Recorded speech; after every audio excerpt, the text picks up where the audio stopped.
I'm really excited to have this panel on, more of a fuels transition discussion. I can be joined by a better panel, so I'll just start by just letting them introduce themselves. Nate, how about you kick us off? Sure. So I'm Nate Taylor. I'm the Director of Integrated Infrastructure Planning at SoCal Gas. So that's the local LA area and Southern California natural gas distribution utility. My team and I are responsible for sort of long-term planning for the traditional natural gas system, really thinking about this long-term outlook through the energy transition, what needs to change, what needs to be invested in still to make sure that we're maintaining things like affordability and reliability and resiliency for California. So looking forward to the panel discussion here and getting into some of that. Mark? Nitty gritty, right? Mark Nechodom's, I'm the Senior Director for Science and Technology at Western States Petroleum. I was brought on 5 years ago to facilitate energy transition, new technologies, low carbon strategies. Spent most of my life as a federal scientist, as a political appointee, Bush, Obama, Jerry Brown, ran the Department of Conservation, so deeply embedded in the deep state as a bureaucrat. But also very, very science-oriented and not easily buffaloed by lobbyists or anyone else. So I'm happy to be here, happy to have this discussion, and thank you, Siva, for having me here. Thank you. Michael?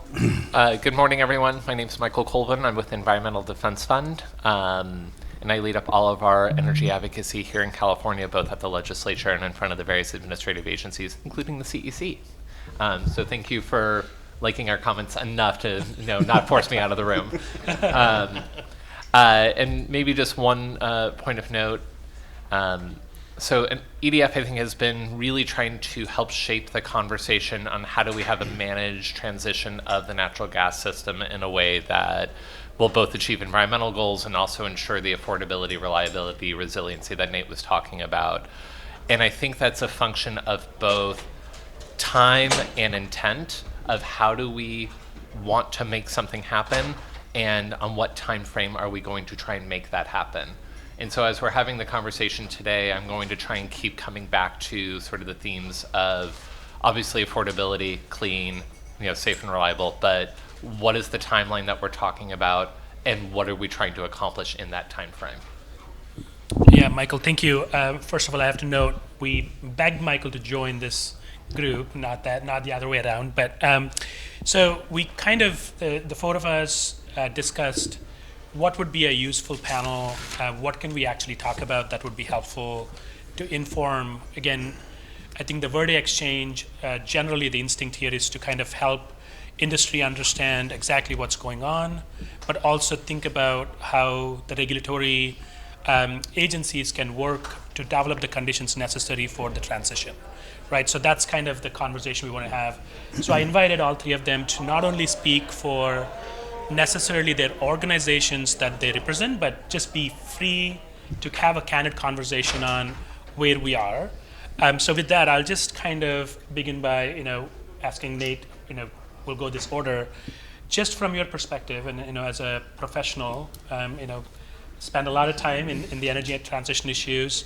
Your take on what the opportunities, what the barriers, what are some common agreements, and what are some issues that you feel like we need to debate and have an honest conversation about? Yeah, thanks, Siva. So maybe just to start, the way that I probably always think about this energy transition, or one of the really framing things for me, is even with the tremendous success of renewables that we heard a little bit about this morning, there's still, in California, which is a leader in the energy transition, there's still a large majority of our energy that's supplied using traditional fuels. And a lot of that is obviously legacy, and it's going to take a while to transition away from everything, many, many years, maybe decades. But one of the things that's happened over that period of time, and one of the reasons that we're so reliant on these fuels today on a continued basis, is because these fuel pathways have already figured out and they've matured and brought to scale storage solutions. So thinking about even coal stockpiles and liquids depots and liquids pipelines and gas pipelines and underground storage, those really form the basis of the entire kind of energy system and provide that reliability and resiliency. And I think besides providing a huge amount of volume of energy, I think the volume of storage that they provide is going to be a really hard thing to displace quickly for the state.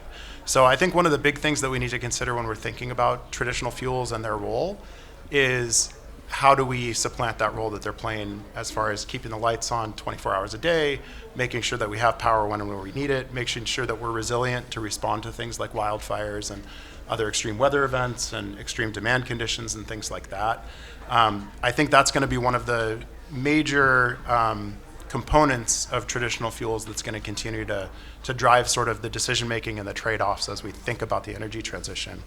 I think if you really fast forward over the extended long term and think about the role that traditional fuels might play, there is a chance for us to kind of minimize the role of especially fossil fuels and really take that down to a place where it's supporting difficult to electrify uses and sort of has a minimal role in providing that reliability and resiliency for the overall economy.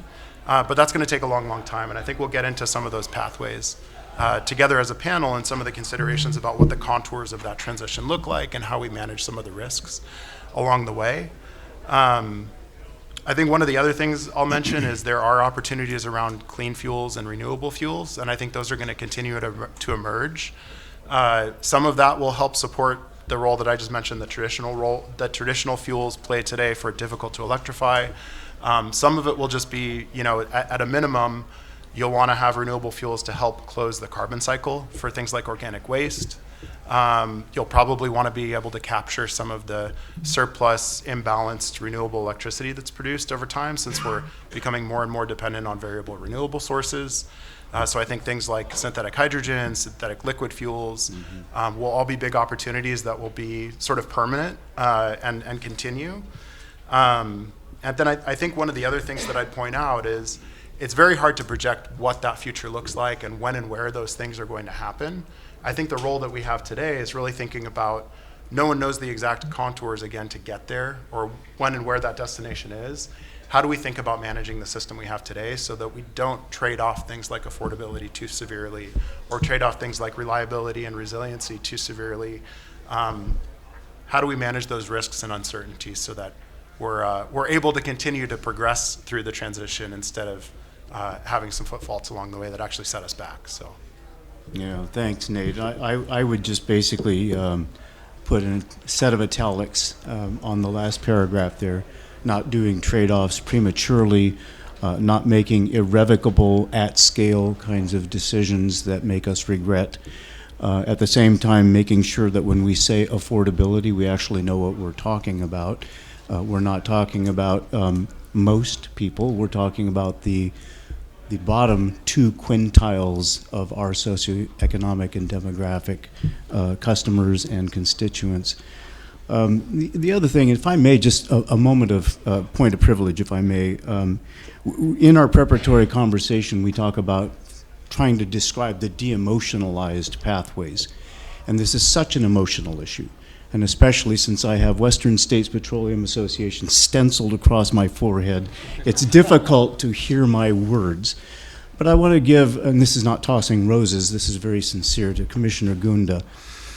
Early on, a couple of years ago, when we were talking about the transition fuels assessment and some of the difficulties, one of the things I shared with him as a former regulator and a former political appointee, and having waded myself through some very, very controversial and difficult decision-making processes in the public sphere, we talked about holding open the circle of reason.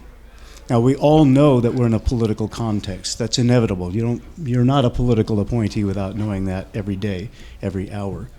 But holding that open, expanding it where possible, and being very, very adamant that the circle of reason is ultimately where the decision will be developed most coherently.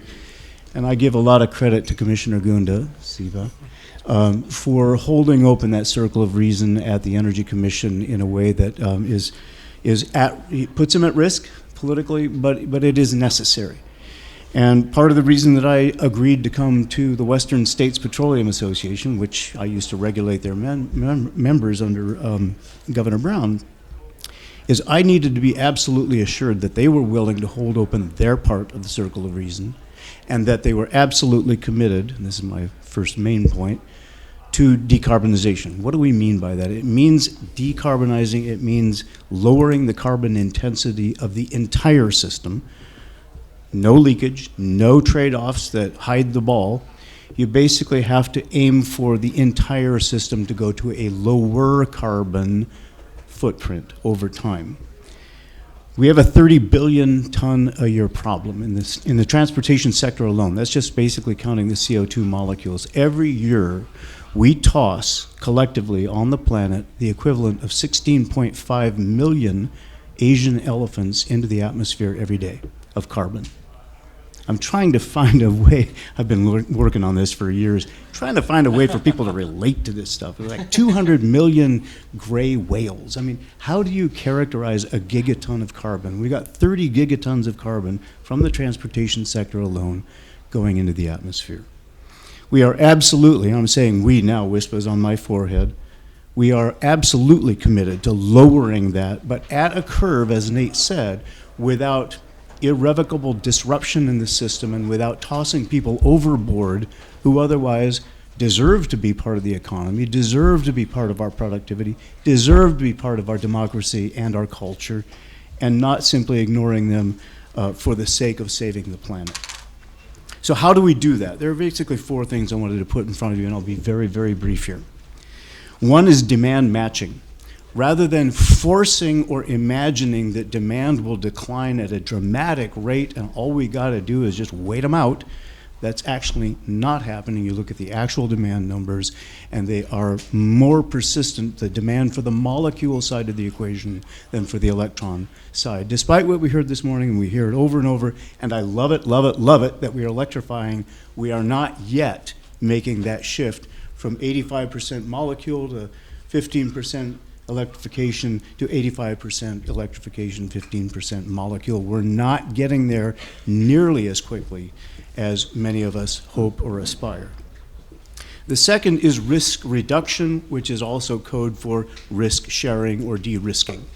What we're talking about is not just fair or equitable, what we're saying is who can take on what?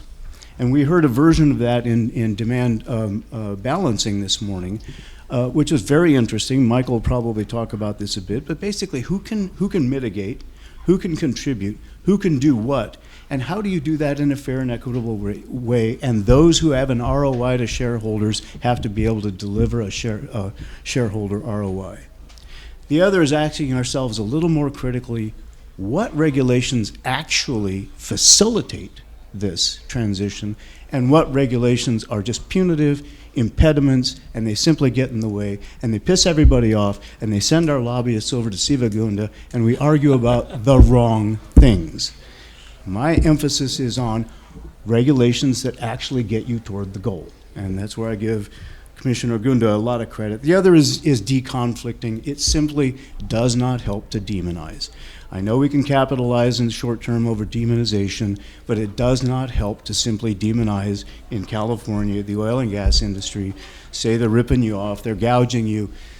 We are trying to meet demand, as demand is a very, very shady line to try to follow.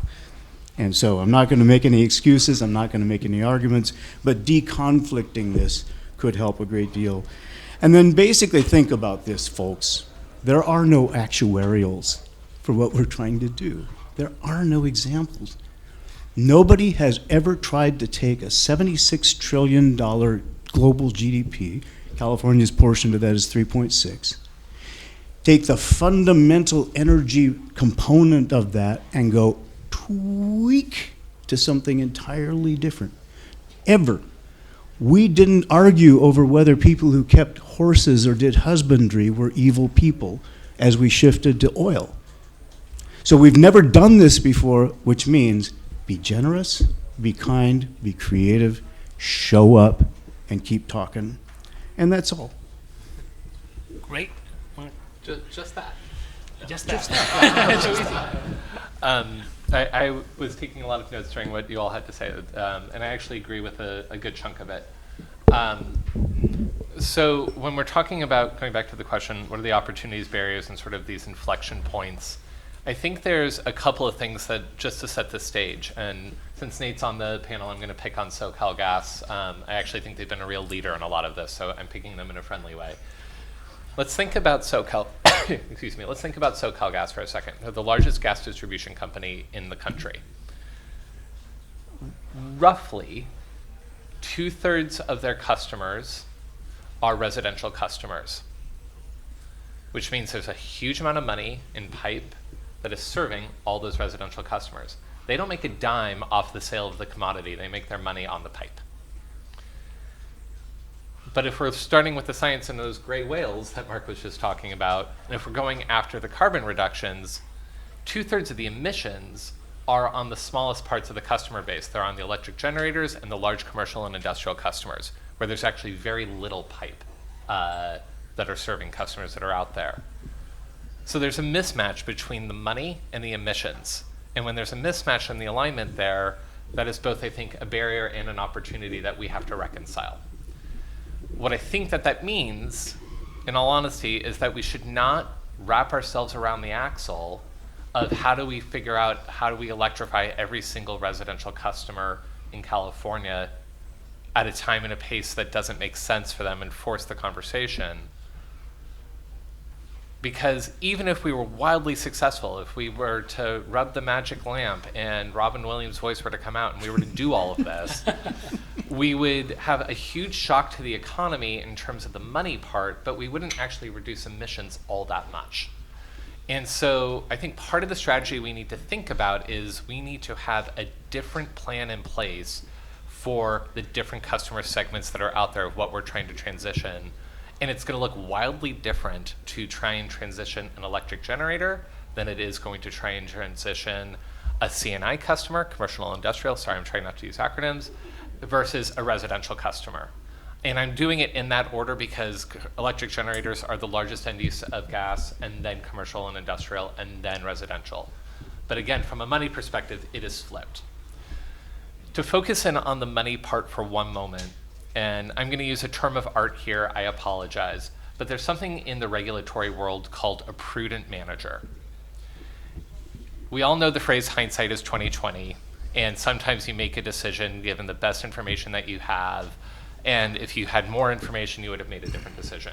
But there's this idea in the regulatory world of what would a prudent person have done at the time they were in the seat with all the information that they had in front of them.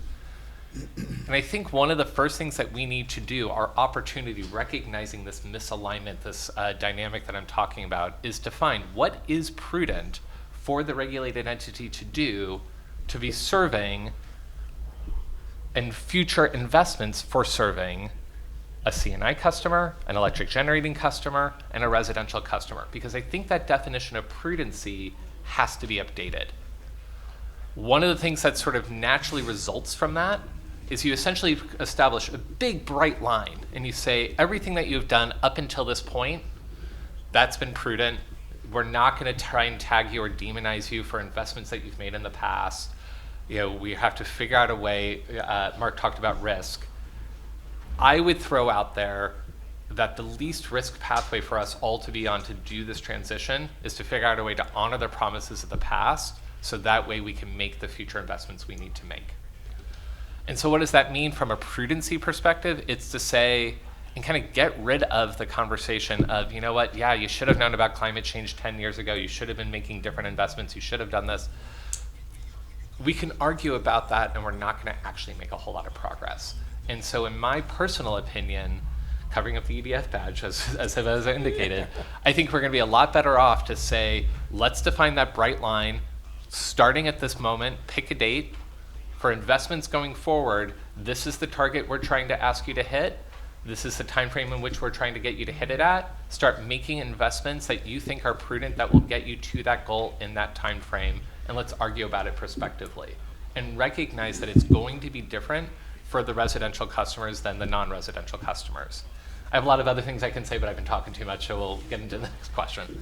No, this is excellent start. I think really appreciate the frame of the conversation. So let's kind of dig into, I think, to open the conversation into what the investment should be for the future. So there's a general kind of directional opportunity for the molecules, what those molecules should be, but also kind of investment in potentially maintaining the existing asset class that ensures reliability and safety, but also de-investing in a way that we don't have to continue to pay through ratepayers in some cases or consumers.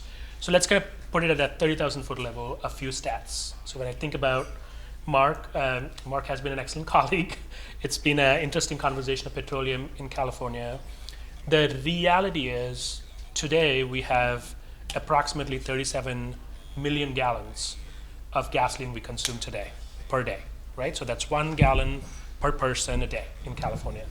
So even if we want to move from this really rapidly, again, you could think about a backcast and then say this is what we need to do for our climate agenda, but the realities of that will begin to hit. You've already mentioned the natural gas side, so I'm not going to mention exactly usage, but just I'm going to talk about the potential mortgage left on the distribution and the gas infrastructure. That's tens of billions. And it's probably got another 25, 30 years minimum. Yeah, I mean, I've heard as high as 60 billion, right? Once you kind of take the principal and the mortgage. So you're talking about collecting 60 billion still on investments we've already made. And then kind of broadly thinking about the overall electrification transition. We've kind of had a bunch of different estimates about distribution upgrades, building electrification, transportation electrification, transmission. It could be $500 billion of opportunity, right? So we're trying to manage these costs. So I'll start with you, Michael. You bring an excellent experience both from EDF, but you were at CPUC in the past. You have. So can you just help us understand when we think about clean, reliable, affordable, and equitable, right?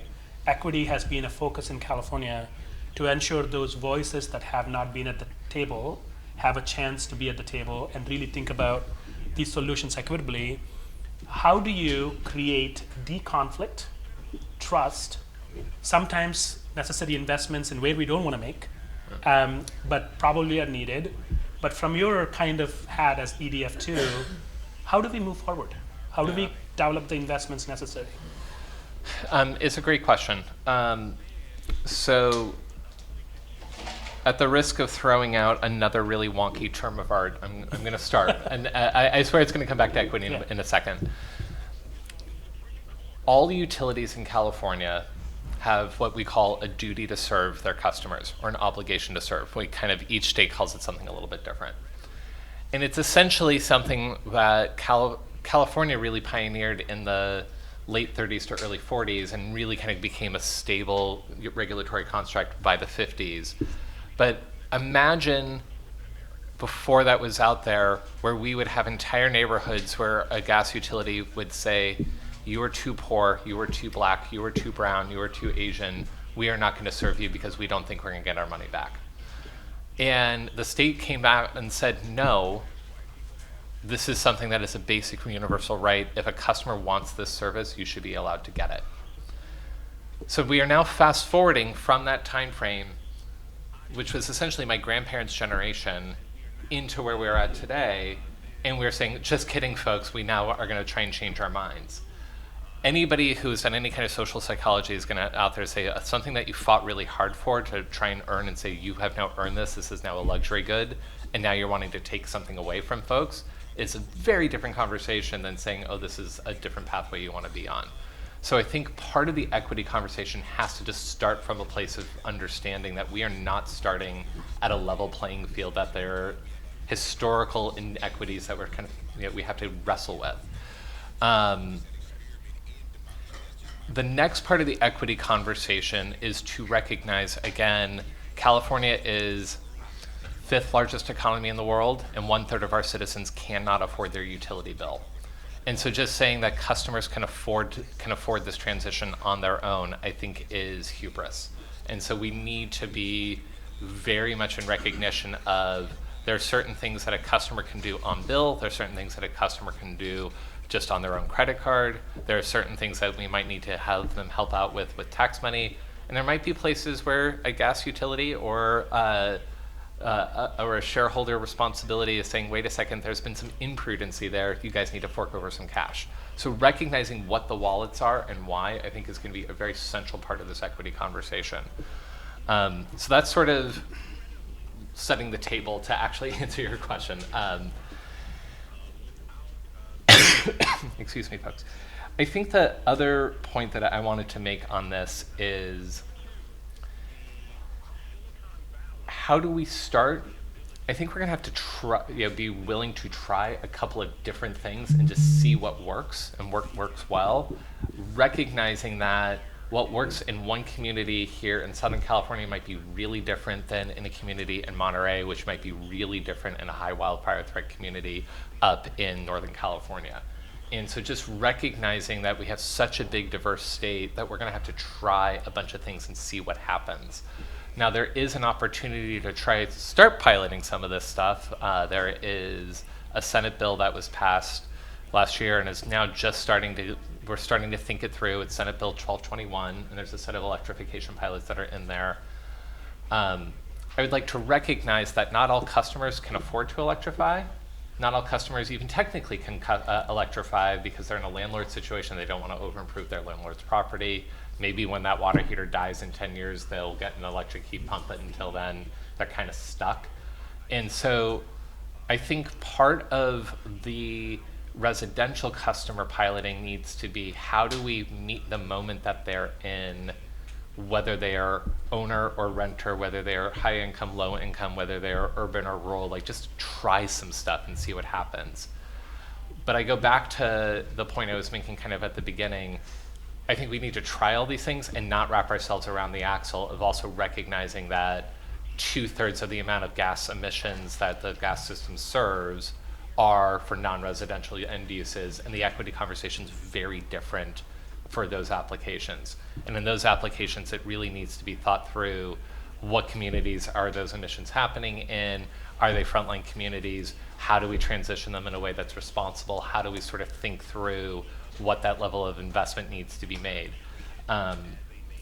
If I can take one more moment here, as I sort of laid out, here are the various wallets. There's customer money, there's shareholder money, there's taxpayer money, there's ratepayer money, individual, there's private equity. There's a kind of couple of different things. As we were talking about future investments for non-residential customers, kind of the two big pathways are hydrogen or some sort of alternative synthetic fuel or biofuel or something like that. I think hydrogen is got a lot of really big interest in that. I think that it's been a big area for a lot of us to be focusing on. I don't know how we're going to stand up all the infrastructure that we need to stand up with a very small customer base and not have those bills go through the roof. And yet there's sort of an overall sort of concept that if you use it, you pay for it. If you don't use it, you don't pay for it. And I think we have to have a very genuine conversation of, what is the startup cost of building a hydrogen system? We might, once it's stood up, say, look, the customers of that hydrogen system are going to be the ones who are paying for its ongoing maintenance and operations. But standing it up, maybe we all benefit from that. And we have to think creatively about, how do we do that initial investment in the right way? So there's that kind of balance of the equity question of saying, look, this is a high emitting factory in this frontline community. They want to transition to hydrogen. They can't afford to do it on their own. Do we have a public purpose to say, look, we're all going to prioritize getting that facility stood up, and we'll do a different wallet to help make that happen because there's that equity component to it. So I think it's sort of that kind of contextualism that we have to think through. If you ask me later, I would love to have a whole conversation about zonal electrification, but I'll get back to that later. Great. Yeah, Mark, do you want to step in and add anything here? Focusing on the investment, and being a scientist and a former research scientist and former academic and former grubber for grants, I would say this, but R&D, we are extremely impoverished in our R&D investment. I make the presumption that the decarbonized future will be in large part the result of the deployment of technologies, some of which we have not yet even imagined yet. So if that's going to happen, we basically have to invest heavily in the R&D that survives what we call the valley of death. I think everybody probably knows about this. We heavily invest over here.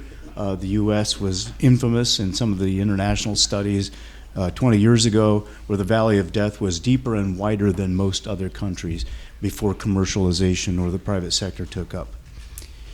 The heavy investment in R&D has to go to things like start with the notion of hydrogen as not as a primary fuel source, but as a storage medium.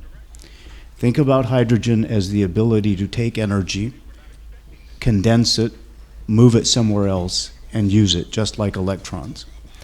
If you think about not just hydrogen, but also CCS as a very, very aggressive form of removing the current burden of carbon in the atmosphere, but also allowing, without, I'm not going to say guilt, but allowing combustion to be a legitimate part of the total energy system. What we're looking for is total carbon intensity reduction, not this has to go away, we like this, we don't like this.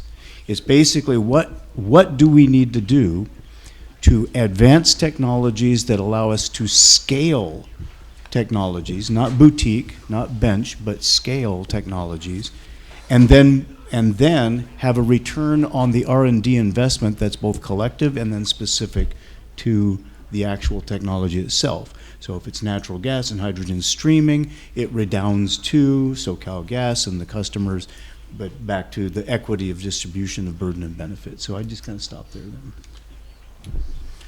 So I guess what I'd say, I'd echo the need to invest in R&D. I'd echo the need to invest in clean fuels like hydrogen. And I'd also echo the complications of the transition and maintaining equity and affordability. One of the things that's interesting that I think people lose track of thinking about how much things are going to change moving forward is how much things have already changed. So California has always been a leader in this space. We focused on energy conservation, energy efficiency, things like that since the 1970s. I think actually California's gas system was the first to decouple, maybe in the 70s. So since then, 80s, yeah. or maybe 80s, but it's been a long time. It's been close to 50 years, right? And the mentality has been, let's use less energy to accomplish the same thing, and let's decouple the way that we're thinking about investing in the energy system from the amount of energy that needs to move through the system. So for, I think, several decades now, we've actually been declining the total amount of natural gas that we've used in the state and electricity until very recently. I think there's been an uptick in electric demand. But energy efficiency has actually driven down or held steady energy demand in the state for quite some time. At the same time, we are continuing to see growth. We're continuing to see growth in number of customers that are relying on the gas system. And I think that adds some complication, right? We're still having to grow our system. We're still having to serve more customers. To Michael's point about obligation to serve, if people ask us for gas service, we have to provide it. So interestingly, one of the things that changed a couple years ago now is we used to offer incentives to help basically advance people money when they connect to the gas system that they'd eventually pay back to us over time. It was called allowances. Those have actually been sunsetted. So now if customers come and ask us for gas, they're paying the full cost to interconnect with our system. So the risk of us continuing to invest in a growing system for serving new load has actually declined quite a bit because we've stopped investing money there. The majority of our investments in the gas system today are actually driven by safety. And when you think about safety, a lot of that is really indifferent to how much gas we move through our system. It's going to take a lot of reduction to get to a point where you can actually retire a pipeline, especially a big transmission line that's serving electric generators, industrial, and lots of residential and small commercial customers downstream. So we're in a little bit of a pickle because we need to keep investing to make the system safe and make sure that we're not carrying risk for the general public that's inappropriate. But we are, and as we have been, in this situation where we're declining in gas demand. So it does raise some affordability questions. I think there are some really important conversations we need to have about rate making and fairness and what that looks like moving forward. But this isn't necessarily a brand new challenge for us. This is something we've been navigating for at least a couple decades. Yeah. So if I can jump in, so Nate, you're absolutely right. I guess there's two really quick points. One, Nate used a term that of decoupling, and I don't know, that's kind of a wonky regulatory term, so just to define it for everybody. The idea is that a utility, in order to promote conservation and energy efficiency, has been rendered indifferent if they sell a unit or not. They make their money either way. So if they sell 10 units or 5 units, they're still going to make their revenue requirement. We figure it out. So they are indifferent on how much commodity they actually sell. But I want to go back to something that Nate said about, so because of our investments in energy efficiency, both electricity and gas, we have more or less kept our energy consumption flat per capita for the last 50-ish years. The Energy Commission's been a real leader on this with their codes and standards. And yet, even with the elimination of those subsidies that Nate was talking about, SoCal Gas in their most recent what's called general rate case of how much money do they need said, hey, we're still going to have an increase in customer accounts. And we were up there screaming, saying, that's not what the forecasts are showing. That doesn't work. And so there is sort of this talking out of both sides of our mouth moment that we're in, and we're going to just have to work through it, of saying, wait a second, gas demand is either flat or slightly declining. That's the trajectory that we want to be on from a climate perspective. And yet customer accounts and how much money they can spread that out across the number of customers they're forecasting are increasing. And it's kind of hard to square that circle. And not to leave Mark out, I completely agree that R&D is great, but I don't want folks thinking that we need some magic future solution to save us from this solution. From this, we have the technology available to us today. I think we need to push really hard on the second D, on the deployment part, to figure out how do we get those lessons learned and make big improvements. But this is not a technology problem. We have the technology to do what we want to do today. It's a deployment issue. Yeah, I'm watching the time. I think we have 6 minutes. We thought we'll get through a few questions and then invite the audience, but we only have 6, so I want to actually move to the audience in the room. Anybody has a pressing question? Mike, I know you. Can I just kind of take that first? Yes, please. So a question for Nate and Mark. You made a compelling argument for the need for molecules rather than just electrons, probably for decades, maybe indefinitely. I would ask each of you individually, does your current organization have a vision that all of those molecules will be renewable? And if so, what's a reasonable time frame for achieving a fully renewable gas system or fuel system? So I guess I can start. I mean, I think it's very hard to project exactly when that's going to happen. I think we absolutely do have a vision of someday we need to get to carbon neutral. That's something that's definitely in our soul as a company. We want to get there, and I think California wants us to get there.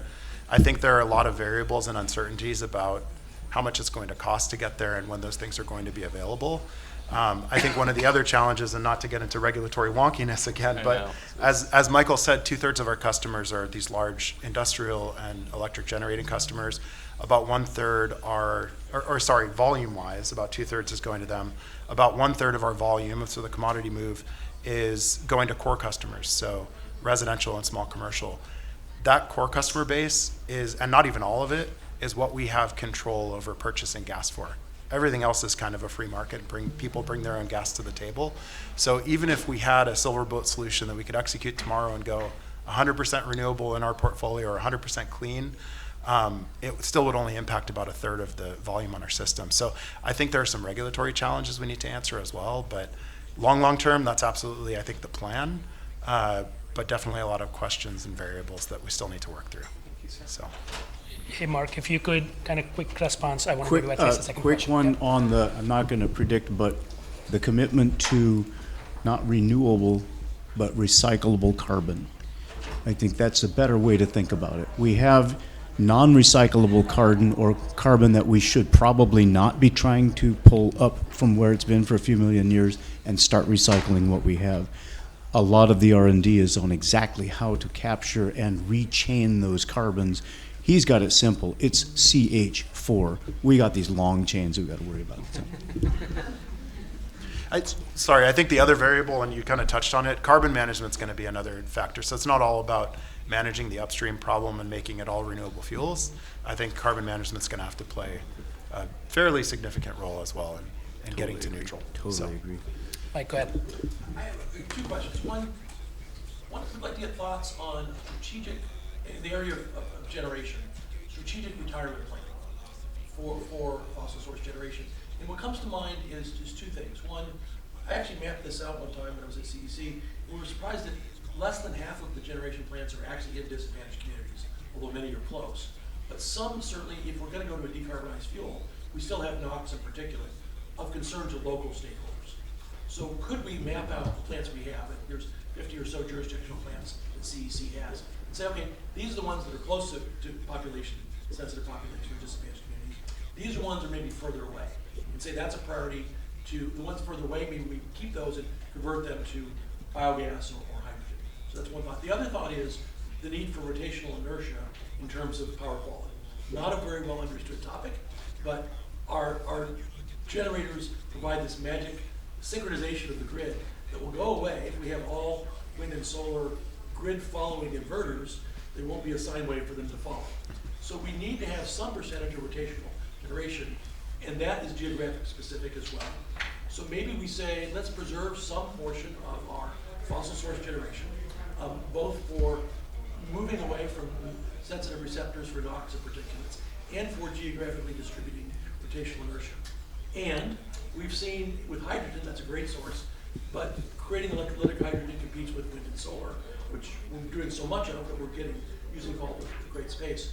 What if we use waste energy, pyrolysis or other processes?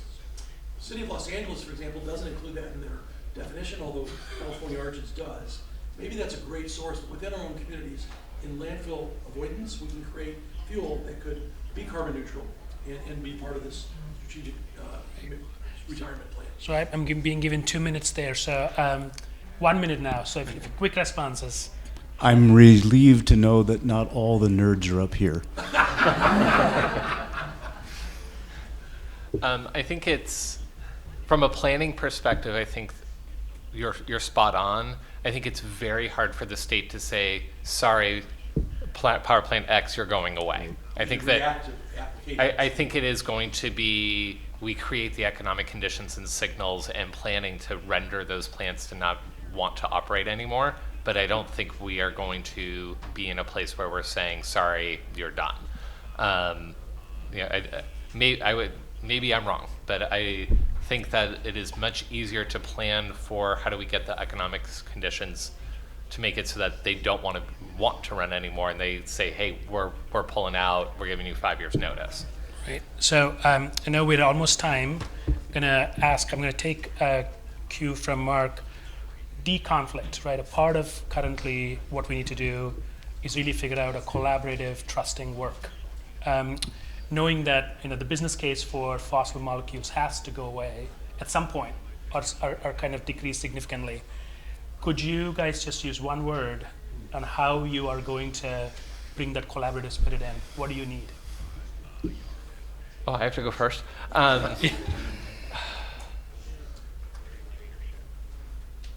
Anybody? No. Sure, I'll throw something out. If there's just one word, I think diversity is really important. I think we've got to plant a lot of seeds here and see what actually works. I don't think there is a silver bullet, and I don't think we know what the total solution set to get to the final answer is going to look like. So I think we need to have openness and diversity.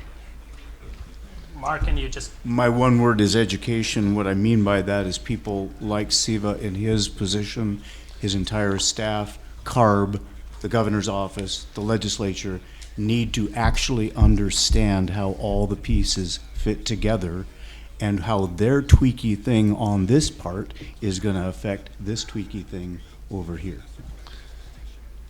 I like both of yours. I'm going to go with prudency. Prudency. All right, with that, thank you so much.